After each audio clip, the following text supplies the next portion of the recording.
అందరికీ నమస్తే అండి. మన దేశంలో విద్యా వ్యవస్థ చాలా దరిద్రంగా ఉంది. చాలా చెత్తగా ఉంది. దానికి ఫక్తు ఉదాహరణ మన దేశం మొత్తం అలాగే తయారైందంటే ఫక్తు ఉదాహరణ మన రాష్ట్రంలో, మన తెలుగు రాష్ట్రాల్లో కూడా. అంటే మనం ఎంతైనా సరే ఒక మనిషిగా ఉండడానికి జ్ఞానము, విజ్ఞానము, కామన్ సెన్సు, ఇంగితము అన్నీ తెలియడానికి, వాడు భవిష్యత్తులో నిలదొక్కుకోవడానికి, భావి పౌరుడిగా మారడానికి విద్యే కదా కారణం. చదువుకున్న చదువే కదా, అంతే కదా. సో రాష్ట్రంలో కానీ దేశం గురించి మాట్లాడక్కర్లేదులే. రాష్ట్రంలో కొన్ని ఉదాహరణలు చెప్తే చాలు, అవి దేశం మొత్తం ఆపాదించుకోవచ్చు. దేశంలో అలాగే జరుగుతుంది, రాష్ట్రంలో అలాగే జరుగుతుంది. పచ్చిగా హెడ్డింగ్ పెట్టాను. హెడ్డింగ్ చూసి ఎవరు ఏమీ అనుకోవద్దు, ఎందుకంటే చాలా చెత్తగా ఉంది కాబట్టి, ఇంకా అంతకు మించి పదాలు వాడితే బాగోదు కాబట్టి, మరీ బూతులు మాట్లాడితే బాగోదు కాబట్టి అలా పెట్టాను. ఉదాహరణలు చెప్తా. ఆ వ్యవస్థ అలా కావడానికి కారణం తల్లిదండ్రుల, లేదా ప్రభుత్వాల, లేదా అధికారుల, వ్యవస్థలో భాగంగా ఉన్న అధికారుల, లేదా ఆ నడుపుతున్న విద్యా సంస్థల యజమానుల? ఎవరి కారణం? ఎవరి పాత్ర వాళ్ళకు ఉంది. అందరూ కలిపి ఒక దరిద్రాన్ని మోస్తున్నారన్నమాట. సో దానిని 4 భుజాలు కూడా మోస్తున్నారు, 4 వైపులా కూడా మోస్తున్నారు. ఫస్ట్ ఒక ఉదాహరణ శ్రీ చైతన్య నారాయణ. మనం చాలా సందర్భాల్లో చెప్పాం. కార్పొరేట్ కాలేజీలు వేలకు వేలు ఫీజులు తీసుకుంటారు. విద్యా వ్యవస్థను ఫస్ట్ నాశనం చేసింది వాళ్ళు ఇంటర్మీడియట్ దశలో. తర్వాత స్కూల్లో కూడా వీళ్ళే. కార్పొరేట్ స్కూళ్ళు, కార్పొరేట్ కాలేజీలు ర్యాంకుల కోసం ప్రతి వారం వారానికి ఒక ఎగ్జామ్, ప్రతి వారం ఎగ్జామ్. ఆ ఎగ్జామ్లో ఏమొస్తాయో క్వశ్చన్స్ బట్టి పట్టించడం.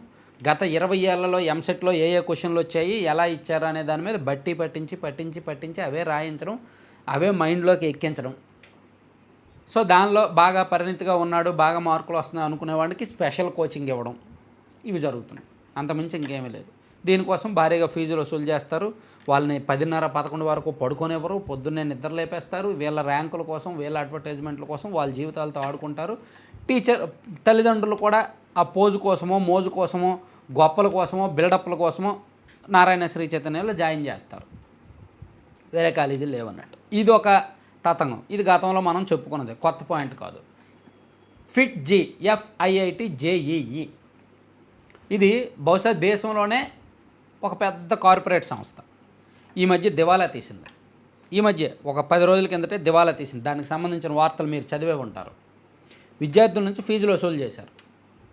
భారీగా 100 కోట్లకు పైగా ఫీజులు వసూలు చేశారు.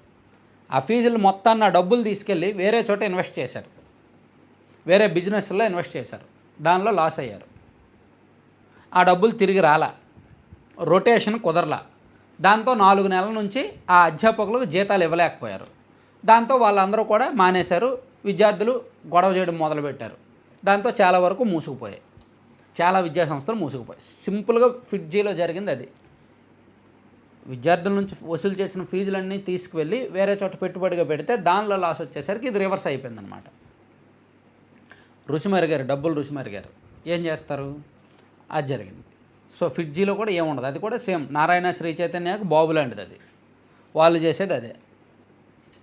ఇక ఇది ఇలా ఉంది. ఇంటర్మీడియట్ దశలో IIT ర్యాంకుల కోసమో, లేదంటే ఎంసెట్ ర్యాంకుల కోసమో విద్యార్థుల జీవితాలతో ఆడుకుంటారు కదా అనుకుంటే, ర్యాంకులు రాకపోతే మా కాలేజీల్లో చేరండి అని చెప్పి, మాది NAC A++ గ్రేడు, మాది ఆ గ్రేడు, ఈ గ్రేడ్ అని చెప్పి కొన్ని యూనివర్సిటీలు, కొన్ని ఇంజనీరింగ్ కాలేజీలు విచ్చలవిడిగా పుట్టుకొచ్చాయి. KL యూనివర్సిటీ వాళ్ళకి NAC. ఇప్పుడు తల్లిదండ్రులు ఒక కాలేజీలో చేర్చడానికి ఏం ఆలోచిస్తారు? NAC రేటింగ్ ఆలోచిస్తారు. వాళ్ళు కూడా ప్రమోట్ చేసుకోవడానికి మేము NAC A++ grade, A grade, అది ఇది చెప్పుకుంటారు. ఆ ర్యాంకులే వాళ్ళు కొంటున్నారు అనేది CBI నిన్నగాక మొన్న నిర్ధారించింది. మన రాష్ట్రంలో one of the top private యూనివర్సిటీగా ఉన్న కోనేరు లక్ష్మయ్య KL యూనివర్సిటీలో, ఆ యూనివర్సిటీకి NAC A++ గ్రేడ్ కోసం వాళ్ళు 37 లక్షల రూపాయలు లంచం ఇవ్వబోయారు. రెడ్ హ్యాండెడ్గా డబ్బులతో సహా, ల్యాప్టాప్లతో సహా ఎవరెవరు డబ్బులు ఇవ్వబోయారు, ఎవరెవరు డబ్బులు తీసుకోబోయారు, ఈ మొత్తం వ్యవహారాన్ని CBI ఛేదించి ఆ గ్రూప్ మొత్తాన్ని అరెస్ట్ చేసింది. ప్రస్తుతానికి వాళ్ళు జైల్లో ఉన్నారు. చూసారా? ఇంటర్మీడియట్ స్థాయిలో జరుగుతున్నది అదే స్కామ్. ర్యాంకుల కోసం జరుగుతున్నది అదే స్కామ్. ర్యాంకులు వచ్చాక జరిగేది అదే, ర్యాంకులు రాకపోయినా జరిగేది అదే. పోనీ ర్యాంకులు వచ్చినోడు ఎవడైనా బాగుపడ్డా? ఇప్పుడు ఒకసారి ఆలోచించండి, 2010, 2012, 2014, 2015 ఆ టైంలో విపరీతంగా ఎంసెట్లోనో ఇంజనీరింగ్లోనో టాప్ ర్యాంకుల్లో ఉన్నవాళ్ళు ఇప్పుడు ఏమైనా ఉన్నతంగా స్థిరపడుతున్నారా? గవర్నమెంట్ జాబులు వచ్చేసాయా? కలెక్టర్లో, ఐఏఎస్లో, ఐపీఎస్లో, ఎన్డీఏలో, డిఫెన్స్లో అది ఇది అయిపోయారా? లేదు కదా. వాళ్ళు కూడా ఇంజనీరింగ్ చేయాల్సిందే, లేదా వాళ్ళు కూడా ఎంబీబీఎస్ చేయాల్సిందే. వాళ్ళ వృత్తి నైపుణ్యాలు ఎంత ఉన్నాయో దాన్ని బట్టే వాళ్ళకి జాబ్. లేదా సాఫ్ట్వేర్కి వెళ్తారు, సాఫ్ట్వేర్లో కొంచెం వాళ్ళు ప్రొఫెషనల్గా ఉంటే, జాగ్రత్తగా సబ్జెక్ట్ నేర్చుకుంటే, పట్టు సాధిస్తే, ప్రోగ్రామింగ్, కోడింగ్ అదంతా వస్తే, టీం లీడ్ చేయగలిగితే కొంచెం ప్యాకేజ్ భారీగా ఉంటుంది. అంతే కదా. అంతకుమించి వాళ్ళు ఉద్ధరించేది ఏమీ లేదు. తల్లిదండ్రులు ఇక్కడ ఆలోచించాలి. ర్యాంకులు వస్తే ఏమైనా ఉద్ధరించేస్తారండి? అందరికీ ఒకటో ర్యాంకే కావాలా? 5,000 ర్యాంక్ వస్తే సీట్ రాదా? 10,000 ర్యాంక్ వస్తే సీట్ రాదా? ఇక్కడ ర్యాంకుల కోసం తల్లిదండ్రులు కక్కుర్తి పడుతున్నారు. దానిలో పోజు, మోజు, గొప్పలు, బిల్డప్లు అన్నీ ఉన్నాయి. ఆ తల్లిదండ్రుల గొప్పల్ని, వాళ్ళ ఈ అత్యాశని కాలేజీలు సొమ్ము చేసుకొని వాళ్ళ దగ్గర డబ్బులు తీసుకుంటున్నాయి. దాంతో విద్యార్థి బలైపోతున్నాడు. దాంతో ఈ కార్పొరేట్ సంస్థలు కొత్త వ్యాపారాలు చేస్తున్నాయి. సో దాంతో ఇప్పుడు యూనివర్సిటీలు పుట్టుకొచ్చి, యూనివర్సిటీలు, ఇంజనీరింగ్ కాలేజీలు ఏమో ర్యాంకులు కొనుక్కుంటున్నాయి. ర్యాంకులు కొనుక్కొని వాళ్ళ దానికి డబ్బులు ఇస్తున్నారు. ఇప్పుడు ఈ 37 లక్షలు ఎవరు డబ్బులు అండి? యూనివర్సిటీ వాళ్ళు 37 లక్షలు ఇచ్చారు. అవి ఎవరు డబ్బులు? అప్పనంగా వాళ్ళు సంపాదించినాయిగా. వాళ్ళు ఎక్కడి నుంచి సంపాదిస్తున్నారు చెప్పండి? వాళ్ళు లంచం ఇస్తున్నారు అంటే రేపు పొద్దున్న ఫీజులు పెంచడానికిగా. ఇదిగో మాది NAC A++ గ్రేడ్ వచ్చింది కాబట్టి మా ఫీజు ఎక్కువ పెంచుతారుగా. అంటే పిల్లల నుంచేగా వసూలు చేసేది. పెంచిందంతా వాళ్ళు ఏం చేసుకుంటారు? పిల్లల నుంచి వసూలు చేస్తారు. ఆ వసూలు చేసింది రాజకీయ నాయకులకి, అధికారులకి లంచాలుగా ఇస్తారు. సో ప్యూర్లీ ఒక సగటు మధ్యతరగతి వాడి జేబులో డబ్బులు రాజకీయ నాయకుడు జేబుల్లోకి వెళ్తున్నాయి, కార్పొరేట్ సంస్థల జేబుల్లోకి వెళ్తున్నాయి, అధికారుల జేబుల్లోకి వెళ్తున్నాయి. కేవలం ఒక మధ్యతరగతి తల్లిదండ్రుల అత్యాశ, దురాశ, వాళ్ళు చేస్తున్న తప్పు ఇంతమంది అవినీతి పరులను తయారు చేస్తుంది, ఒక వ్యవస్థను నాశనం చేస్తుంది. ఒకసారి ఆలోచించండి. ఈ 3 ఘటనలే. ఇంటర్మీడియట్ దశలో శ్రీ చైతన్య నారాయణలో పిల్లలు చచ్చిపోతున్నారు. దాన్ని ఏ తల్లిదండ్రులు పట్టించుకోవట్లా. ఫిడ్జీ అనేది ఒక పెద్ద విద్యా సంస్థ ఏమో డబ్బులన్నీ వసూలు చేసి వేరే చోట ఇన్వెస్ట్ చేసి దివాలా తీశారు. అదే కూడా మనకు కళ్ళు తెరిపించట్లా. యూనివర్సిటీ లెవెల్లో వాళ్ళు ర్యాంకులు కొనుక్కుంటున్నారు కేంద్ర సంస్థల నుంచి, దానికి డబ్బులు ఇస్తున్నారు. సో దీన్నైనా సీరియస్గా తీసుకోవాలి. ఇలా విద్యా వ్యవస్థ దేశంలో సంకనాకపోతుంది. సో దీన్ని ఏం చేయాలి మరి? పరిష్కారం ఏమిటి? పరిష్కారం ఒకటే. విద్య ప్రైవేటు, కార్పొరేటు, ప్రభుత్వ ఇదేమీ కాదు. ఒక రెగ్యులేటరీ వ్యవస్థ రావాలి. వీటన్నిటికీ ఒక రెగ్యులేటరీ వ్యవస్థ రావాలి. ఏమండి, ఈ ఫ్రీబీస్ అన్నీ అవసరం లేదండి. నేను గతంలో కూడా చెప్పాను, ఇప్పుడు చెప్తున్నాను.